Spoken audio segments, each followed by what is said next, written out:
Buenas tardes, queridos hermanos, o buenos días todavía. Faltan 10 minutos. Bueno, como ustedes saben bien, desde hace ya algunas semanas que venimos desarrollando esta serie de predicaciones que tiene como derrotero la misión de la iglesia. Esperando, buscando que por la palabra de Dios y por la obra de su Santo Espíritu podamos reconocer el llamado que recibimos, queridos hermanos, todos los creyentes, porque esta no es una tarea exclusiva de los pastores, de los ancianos o de los líderes de las congregaciones en general, sino de todo creyente. El llamado a la misión, el llamado a cumplir lo que el Señor encomienda a su iglesia toda, sin distinción. Y un primer aspecto que resulta fundamental que tengamos presente, con la certeza y la seguridad que proviene de las Escrituras, es la presencia de Dios en Cristo. En todos los momentos que la iglesia cumple su misión. Y precisamente sobre la presencia de Cristo hemos estado reflexionando a lo largo de estas últimas semanas, desde que iniciamos esta nueva serie de sermones. Vimos en primer lugar, y ustedes recordarán bien, la presencia de Cristo en la historia. Dios Hijo, eterno como es, encarnó en la persona humana de nuestro Señor Jesucristo e irrumpió en nuestra historia conforme a sus designios y propósitos de salvación para los pecadores. Y vimos también que durante su ministerio el Señor Jesús eligió, pero además instruyó a quienes recibieron la responsabilidad de llevar su mensaje. Y no lo hizo sin darles autoridad y prometer su presencia con ellos y en ellos. Porque todo aquel que les recibe, dijo el Señor, me recibe a mí. Y quien me recibe a mí, recibe al Padre que lo envió. Ahora, según el texto que hemos leído del Evangelio de Mateo y que nos toca reflexionar, vemos a otro grupo de personas en quienes el Señor Jesús está presente. ¿Quiénes? Los niños. Los niños. Vamos a orar. Padre bendito, te damos gracias una vez más por la oportunidad y la libertad que gozamos de proclamar tu palabra. Pedimos, Señor, que sea tu Espíritu el que la inspiró, quien ahora también, Señor, nos hable conforme a la necesidad de cada uno de nosotros y el propósito que tú tienes con nosotros como iglesia y como pueblo tuyo. En el nombre de tu Hijo Jesús oramos. Amén. ¿Qué les parece si revisamos nuevamente el texto? Ustedes lo tienen, es un texto breve, son 5 versículos, los primeros del capítulo 18 del Evangelio de Mateo, que dice así: en ese momento, los discípulos se acercaron a Jesús y le preguntaron, ¿quién es el mayor en el reino de los cielos? Jesús llamó a un niño, lo puso en medio de ellos y dijo, de cierto les digo que si ustedes no cambian y se vuelven como niños, no entrarán en el reino de los cielos. Así que cualquiera que se humilla como este niño es el mayor en el reino de los cielos. Y cualquiera que recibe en mi nombre a un niño como este, me recibe a mí. En este capítulo el Señor Jesús se detiene para abordar un nuevo aspecto, probablemente un aspecto no todavía del todo tratado, sobre la vida de la iglesia, pero que resulta fundamental para todos los creyentes y que en ese momento los discípulos necesitaban especial instrucción de parte del Señor. Gracias a la obra del Espíritu de Dios, esta instrucción que reciben los discípulos en este momento ha sido preservada por los evangelios y llega también hasta nosotros, preservada para ser conocida y practicada por la iglesia de todos los tiempos. ¿Y cuál es este aspecto de la vida de la iglesia que el Señor aborda para instruir a sus discípulos? Pues lo concerniente a nuestras relaciones humanas, primeramente y principalmente dentro de la iglesia y desde la perspectiva del reino de Dios. Y creo que en este tiempo, hermanos, en el que el mundo, todo él atraviesa por una crisis humanitaria de desinformación en diferente índole, de diferentes aspectos, y tiempo en el que nuestro país particularmente ha sido puesto en una situación dolorosa de conflicto, de violencia. Tristemente, hermanos, no han sido pocos los cristianos que se han atribuido a sí mismos una especie o una suerte de superioridad moral y se han permitido incluso cuestionar la fe y el corazón de otros hermanos simplemente porque piensan distinto o porque no hacen lo que ellos esperan. Y ya sobre eso el pastor ha dicho bastante esta mañana. Pero en este capítulo el Señor nos enseña que no son los que más saben o los que creen ser los que más saben los primeros en el reino de los cielos. Y aunque particularmente en este Evangelio de Mateo no queda muy claro si esta enseñanza del Señor se produce de manera correlativa a los hechos que se han venido relatando desde capítulos que anteceden a este capítulo 18. Sin embargo, hermanos, los otros evangelios sinópticos de Lucas, y más precisamente Marcos, sí parecen mostrarnos una relación directa entre lo que el Señor ha venido anunciando y el asunto que los discípulos ponen a discusión. ¿Cuál es este asunto? El querer conocer quién de ellos es el mayor. Es decir, quién es el de mayor importancia, quién de ellos es el de mayor jerarquía. ¿Y qué ha venido anunciando el Señor? Nada menos que su muerte. Esto nos pone un marco para empezar a estudiar este pasaje. Llama poderosamente la atención entonces que los discípulos se interesen en este asunto después que el Señor les anuncia reiteradamente su muerte. Ahora, este asunto de conocer quién es el más importante, quién es ahora el que manda, quién es el de mayor jerarquía, quién tiene la mayor autoridad, bueno, este es un asunto muy propio. Yo creo que todos podemos sentirnos bien identificados con estas cosas. Estos asuntos también nos han interesado y nos han preocupado en diferentes circunstancias. Pero ciertamente no deja llamar la atención no solo que se preocupen de esto en ese momento, sino que además decidan discutirlo. De que el Señor, después de que el Señor les haya anunciado su muerte. Y ante esto uno se pregunta si acaso no habían comprendido entonces lo que el Señor les estaba diciendo. Aún no comprendían que la llegada del reino de Dios pasaba por la cruz, con todo lo que la cruz significa. Y que un hombre del primer siglo entendía bien. Y desde luego tampoco habrían entendido aún y cuando llevaban mucho tiempo con el Señor y recibiendo sus enseñanzas sobre el reino de Dios. Eso es lo que nos dicen los evangelios, ¿no? Que el Señor les predicaba y les enseñaba ¿sobre qué? Sobre el reino de Dios.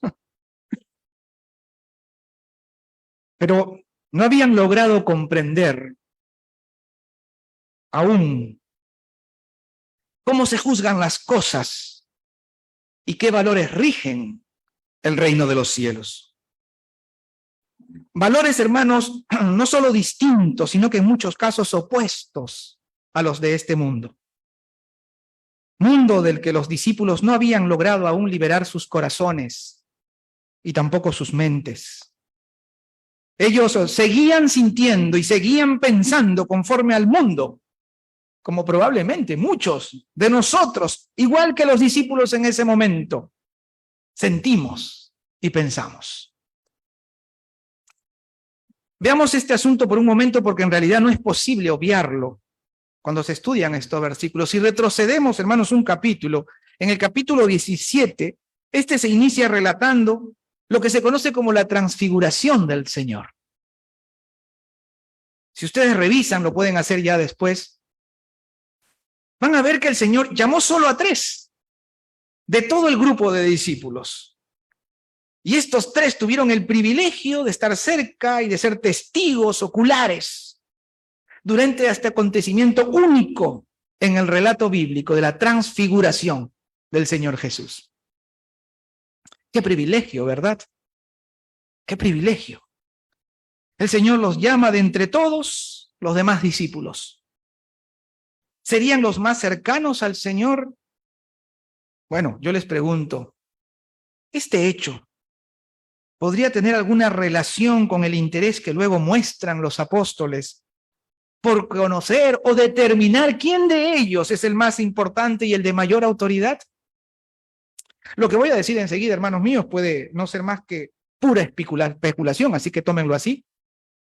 Pero después de este privilegio que les fue concedido solo a un grupo pequeño de todos los apóstoles, ¿qué se podría haber generado entre ellos? ¿Podría haber despertado los celos de alguno de ellos? ¿De los que no tuvieron este privilegio? ¿O más bien alguno de los privilegiados habría tomado alguna actitud pretenciosa? Mi mente está corriendo, ¿no? Habrían llegado a creer que este privilegio que les había concedido el Señor los ponía en una situación de eminencia frente a los demás. No lo sabemos. Yo soy muy claro a decirle que estas preguntas que estoy lanzando pueden salir únicamente de mi imaginación, pero a juzgar por el corazón del hombre, sabemos que estas actitudes son muy propias de nosotros, los pecadores. Y en ese aspecto, los discípulos no eran diferentes. Como ya lo he mencionado, son los evangelios de Marcos y Lucas, en los textos paralelos, quienes al abordar este momento del ministerio del Señor, muestran con más claridad que los discípulos venían discutiendo sobre este asunto. Y es válido entonces pensar en las posibles motivaciones. ¿Qué los llevó a esta discusión? ¿Qué los llevó a esta interrogante frente al Señor? Y creo que por lo menos podemos intuir un par de cosas. Se viene un reino. ¿Y qué significa eso para nosotros? ¿Qué significa eso en la mente egoísta del hombre caído? ¿No supone acaso poder, privilegio, riqueza? ¿Eran estas las cosas que preocupaban a los discípulos? ¿O simplemente buscaban establecer su posición con más claridad? Bueno, es Lucas quien afirma que el Señor percibió el pensamiento de sus corazones. Ustedes lo pueden ver después, en el texto paralelo. El Señor percibió el pensamiento de sus corazones. No solo sabía lo que estaban pensando, sino que sabía además qué los motivaba. Nosotros no podemos juzgar porque no conocemos el corazón del hombre, pero el Señor sí.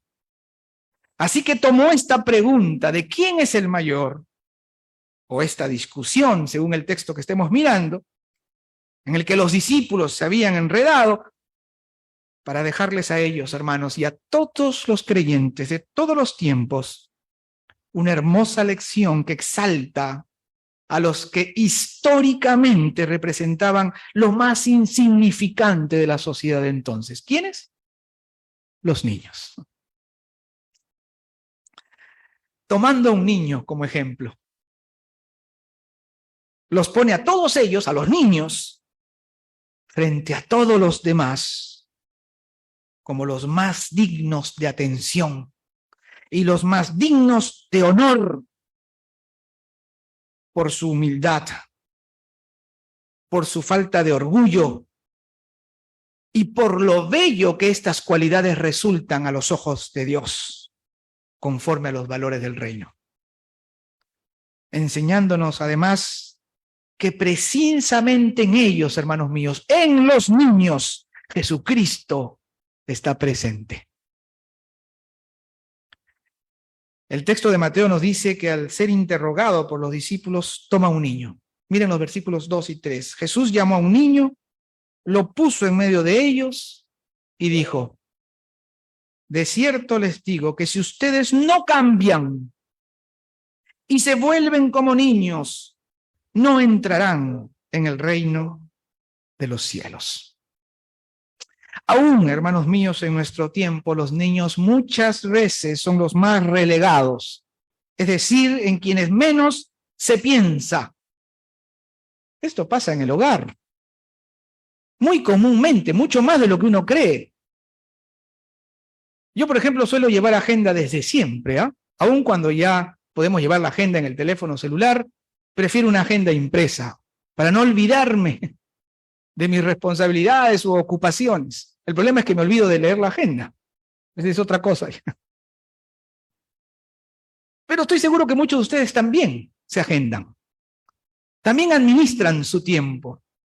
Y los que somos padres, siempre me he preguntado, ¿solemos agendar a nuestros hijos? Porque si tenemos una reunión importante a las 8 de la mañana del lunes con el jefe de la empresa en la que trabajamos, seguro que lo tenemos agendado. Y nos preparamos lo suficiente o lo necesario para esta reunión. Pero ¿qué le dejamos a nuestros hijos de nuestro tiempo? Lo que quede, el tiempo libre, el que sobró, cuando no tenemos ya ni podemos abrir los ojos porque se nos cierra del cansancio. ¿Cuál es el tiempo que le dedicamos a nuestros hijos? Y en la iglesia, en las iglesias, estamos siempre preocupados en poder juntos adorar al Señor de la manera como Dios quiere ser adorado. ¿Qué lugar tiene para nosotros los niños en esta preocupación y en esta organización en la que nos enfrascamos como Iglesia de Cristo? Bueno, ahora imaginemos, hermanos, la vida y los valores del primer siglo. Entonces no existía nada parecido, siquiera a lo que hoy reconocemos como derechos fundamentales de los niños, mundialmente aceptados. En la cultura de ese tiempo, los hijos, como la mujer, eran incluso propiedad del padre o del varón.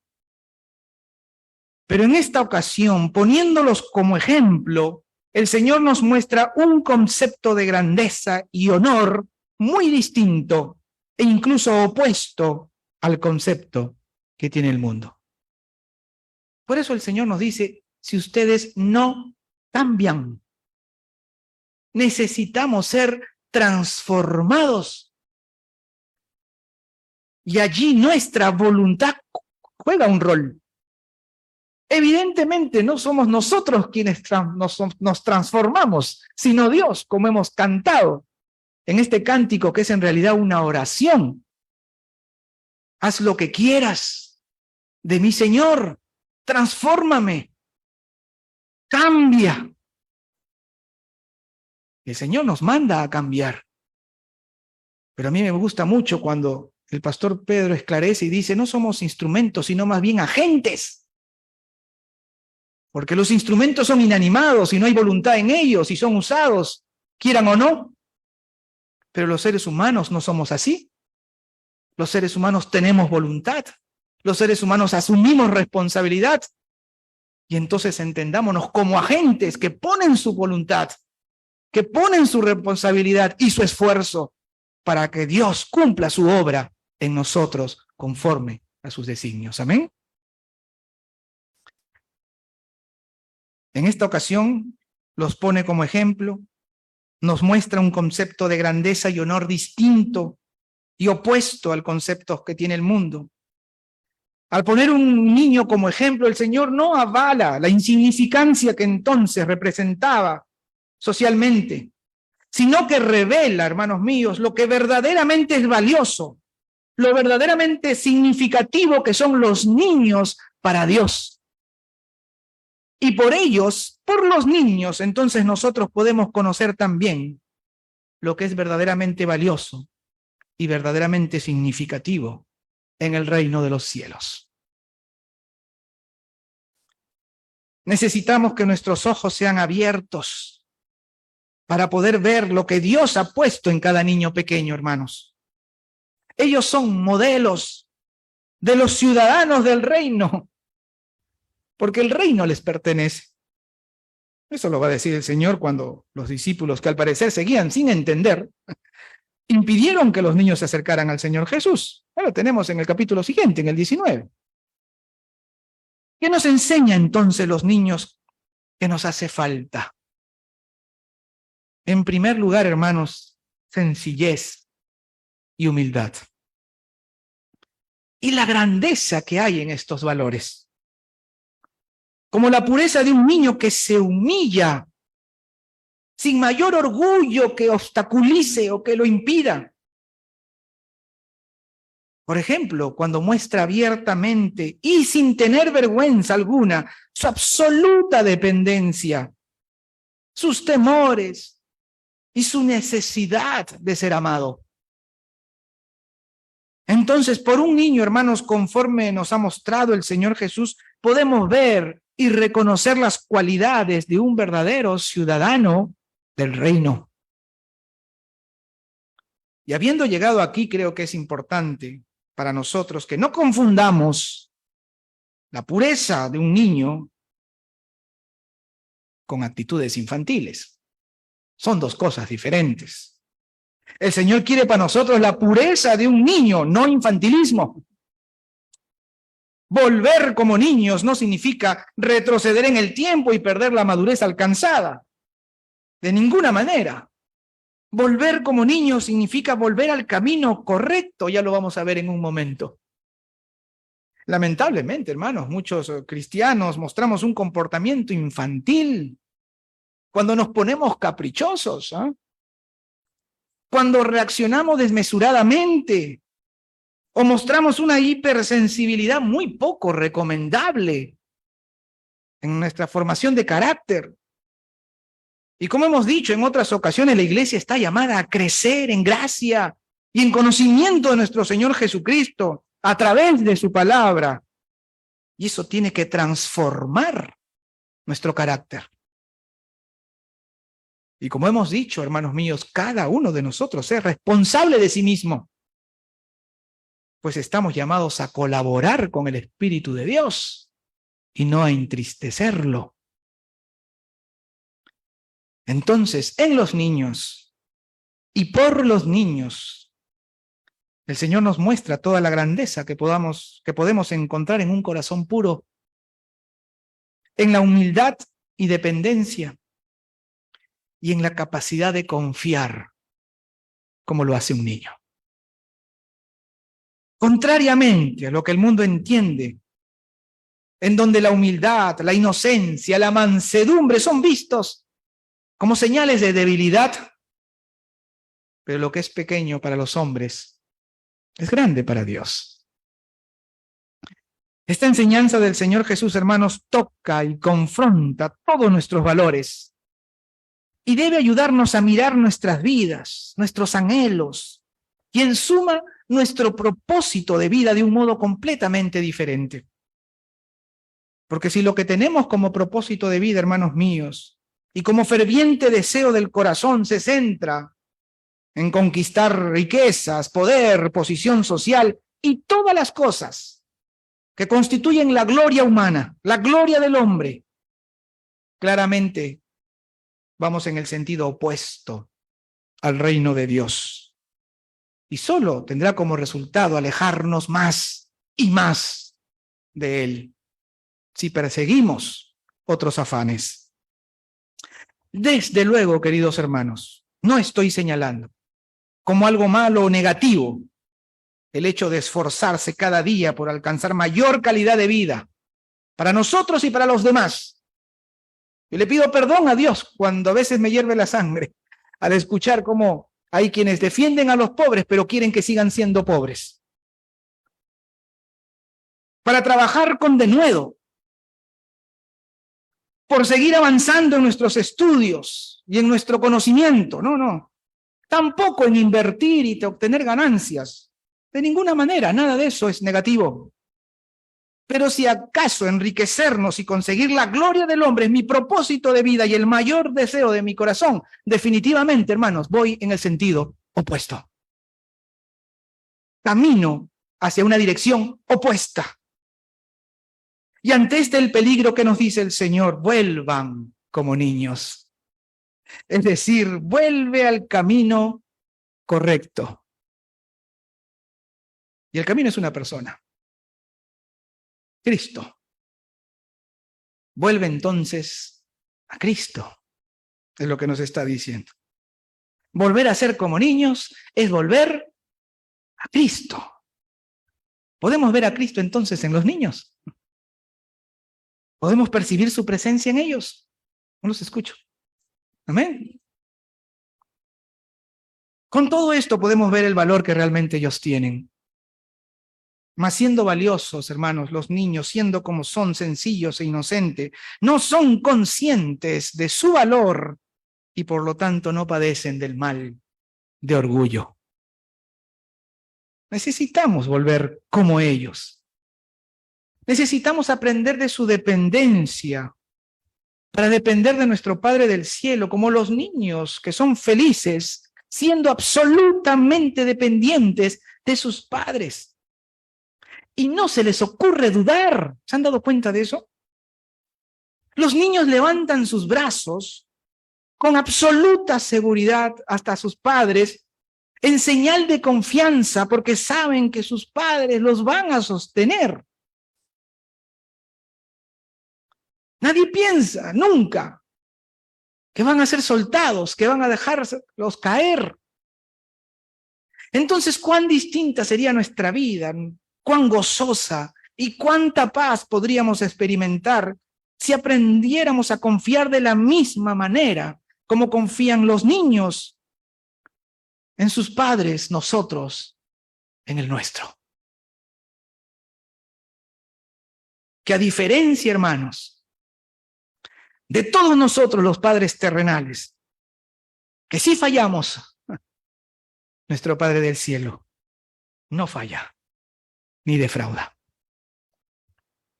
El Señor reafirma el valor de los niños, dejándose ver a sí mismo en cada uno de ellos. Y así llegamos al versículo 5. Y cualquiera que recibe en mi nombre a un niño como este, a mí me recibe. Cualquiera que recibe en mi nombre a un niño. Y de inmediato pensé, ¿y cómo podemos entender recibir en el nombre del Señor? ¿O el Señor está haciendo poesía, adornando la oración? ¿O es que nos está diciendo algo en cada una de sus palabras? Preguntémonos entonces, ¿cómo podemos hacer todas las cosas, entre ellas recibir a un niño, en el nombre del Señor? Pues yo creo que aunque se pueden decir muchas cosas, todo lo podemos encerrar en un aspecto central. Por amor a Jesucristo. Por amor a Jesucristo y poniéndolo bajo su bendición. Y yo creo, hermanos, que así deberíamos hacer todas las cosas. Si acaso fuésemos más conscientes de su presencia en nuestra vida cotidiana. ¿Se imaginan? Si asumiéramos nuestras responsabilidades conyugales y familiares de ese modo. ¿Se imaginan si desarrolláramos nuestro trabajo, nuestro oficio, si viviéramos nuestras relaciones humanas y hasta nuestro tiempo de ocio y recreación por amor a Jesucristo y poniéndolo todo y a todas las personas bajo la bendición de nuestro Señor? Jesús de manera explícita nos pide recibir a un niño y que lo hagamos por amor a Él y que lo llevemos hacia Él. Eso es lo que significa ponerlo bajo su bendición, llevarlo hacia Cristo. Es hermoso. Y aquí creo ya se deja ver la misión a la que estamos llamados. Entonces sigamos escudriñando, pues hermanos, y preguntándonos, ¿qué entendemos ahora por recibir a un niño? Creo que son muchas, ¿no?, las reflexiones que se están presentando en forma de preguntas. Pero son preguntas que necesitamos responder y que debemos hacerlas desde la palabra, a la luz de la revelación. ¿Cómo entendemos esto de recibir entonces a un niño? Bueno, sin duda, puede ser el hecho de recibirlo con amor y aprecio. Primero, de recibir con amor y aprecio la humildad, que no es una característica que valoremos realmente. Todos decimos exaltar la humildad, pero no tratamos así a los humildes. Entonces, recibir, entendamos también, recibir con amor y aprecio la humildad, la sencillez, la ingenuidad, la pureza, todas esas características que muestra un niño, que por la maldad del hombre ha hecho que por lo general aprovechemos y abusemos de las personas que muestran estas cualidades, pero que conforme al reino de los cielos son virtudes que necesitamos recuperar. Por eso el Señor nos dice, cambien y vuelvan. Segundo, podemos y debemos entender recibir a un niño como el hecho de cuidar de él, de protegerlo, de amarlo y de enseñarle dando buen ejemplo. Muy bien. Muy bien. Y claro, nosotros pensamos de inmediato en nuestros hijos, pero ¿qué de los que no son nuestros hijos? Yo he visto madres defender a sus hijos como leonas cuando son agredidos por otros niños y se olvidan que hay otro niño como el suyo, que también muerde, que también manda manazos. No habla de nuestros hijos nada más. Habla de un niño como este que el Señor puso en sus brazos. Pero sobre todo, hermanos míos, recibir a un niño es ver en ellos a Jesucristo mismo, porque quien lo recibe, recibe al Señor. El Señor Jesús nos está diciendo que podemos encontrarlo en cada niño. Y si usted tuviera ahora mismo el Señor Jesús al frente, hermanos, ¿qué actitud tomaría? Si el Señor se sentara a nuestro lado aquí, ¿qué actitud tomaríamos? Si en la mesa donde cenamos, el Señor estuviera allí con nosotros, ¿de qué modo sería atendido? ¿No derramaríamos como María sobre sus pies el perfume más valioso que pudiéramos poseer? Seguro que sí. Ahora preguntémonos, ¿cómo es que atendemos a nuestros niños? ¿Cómo los tratamos? ¿Qué lugar tienen? ¿Qué lugar ocupan en la vida de cada uno de nosotros? Porque cualquiera que recibe a un niño en mi nombre, a mí me recibe, dice el Señor. Y esta premisa me lleva de inmediato entonces, hermanos, a pensar en el sentido contrario a la afirmación que el Señor hace. Si el que recibe a un niño, esto es lógica, ¿no? Yo me acuerdo en quinto de secundaria, creo que ya no estudian lógica en el colegio, ¿no? Yo creo que hay que reclamar eso. Recuerdo el sí y solo sí. Entonces, y aquí se aplica el sí y solo sí. Si el que recibe a un niño recibe al Señor, al mismo Señor, sí y solo sí, el que recibe a un niño recibe al Señor, entonces el que rechaza a un niño, ¿a quién rechaza? Al Señor. La presencia de un niño es una hermosa invitación que Dios nos hace a vivir conforme a su corazón, dejando atrás el camino de la desobediencia, el camino del pecado, para vivir conforme a sus mandatos. El Señor tiene sus caminos. Y el Señor usó un niño para llevarme hasta Él. Pero el mundo de hoy, hermanos, nos empuja a un ritmo de vida. En la mayoría de los casos hace imposible encontrar un equilibrio entre el trabajo y la atención por nuestros hijos. Por ejemplo, por poner un ejemplo, por poner y traer un ejemplo de la vida cotidiana de muchas familias en este tiempo, incluyendo las cristianas. Y esto genera frustración, sentimientos de culpa, y ciertamente nuestros hijos se afectan por ello. Y al hablar de estas cosas debemos tener cuidado de no criticar con facilidad, con la que a veces se hace, porque cada familia tiene sus propios desafíos. Pero aquí la palabra de Dios, hermano, nos está diciendo algo muy claro y debe ayudarnos a encontrar nuestras prioridades bajo su dirección, poniéndonos bajo su dirección con humildad. Tenemos una misión que empieza por recibir a nuestros niños, por cuidarlos, protegerlos, amarlos, pero además instruirlos en la fe. Ahí está nuestra misión.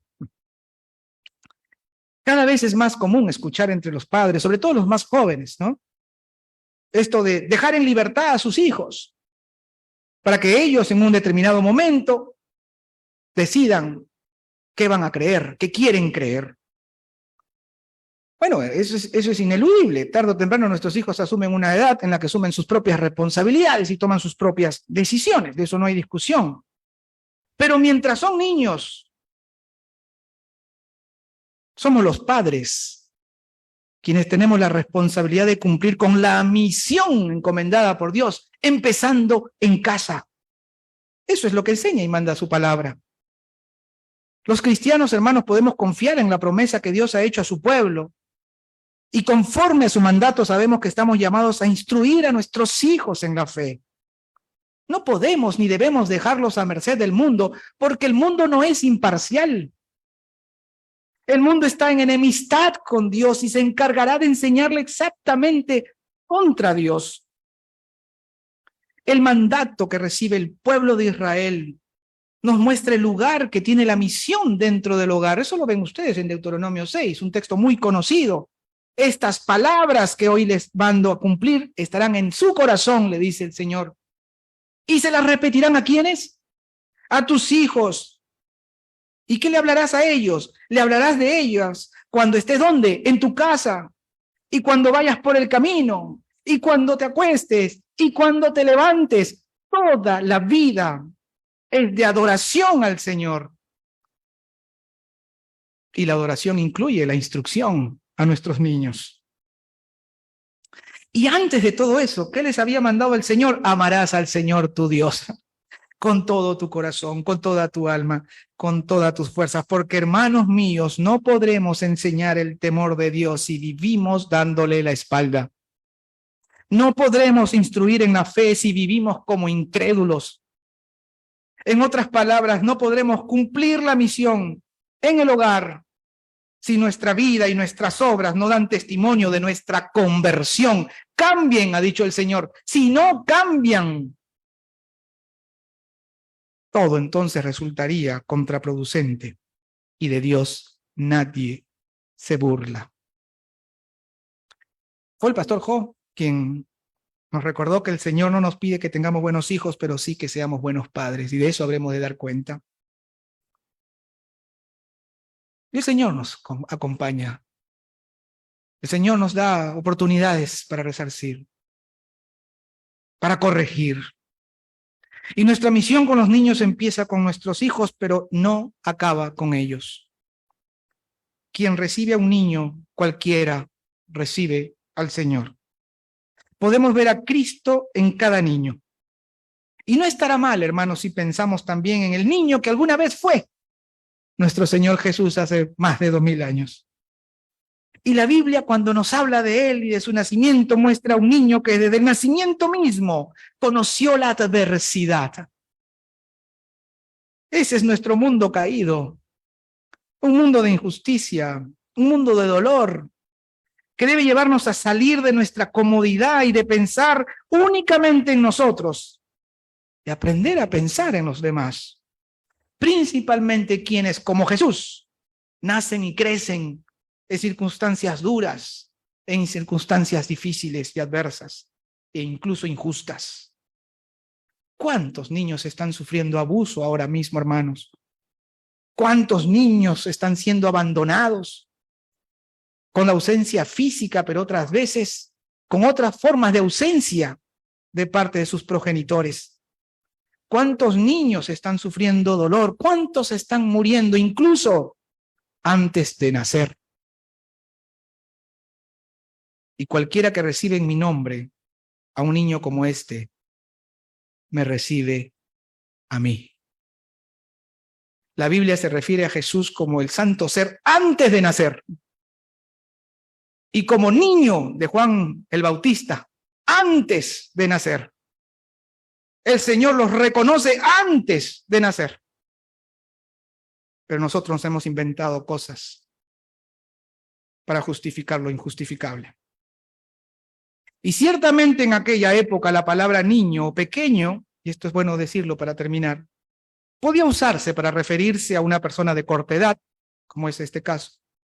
También para alguien pequeño en sus cualidades, es decir, para personas a quienes la sociedad no les da mucha importancia. Pero además también para un creyente principiante en la fe. El contexto que el Evangelio nos ofrece en estos primeros 5 versículos es muy claro. Se trata de los niños pequeños. Marco no deja lugar a duda cuando precisa que Jesús tomó al niño en brazos. No sé, el hermano Eric podría ser un niño pequeño en la fe, pero no me imagino a Jesús cargándolo, ¿no?